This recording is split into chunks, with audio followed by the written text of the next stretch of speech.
हे बाबा धवळेश्वर महाप्रभो दीपं ज्योति परम ब्रह्म दीपं ज्योति जनार्दन दीपाहरत मे पापो पूजा दीप नमस्तते।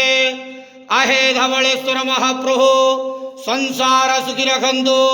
आज वैशाख मासर शुभ सोमवार रे समस्त श्रद्धालु भक्त मान को आश्रीपद करंदो, मनस्कामना पूर्ण करंदो, कर्म क्षेत्र उन्नति करंदो, ग्रहरिष्ट खंडन करंदो, जगतर मंगल करंदो, विश्वर कल्याण करंदो, आपणकर नाम प्रकाश करंदो, सेवकर डाक श्रवण करंदो, समस्त गुआवसा भक्त मानकर मनस्कामना पूर्ण करंदो। महाप्रभु धवळेश्वराय नमो नमः।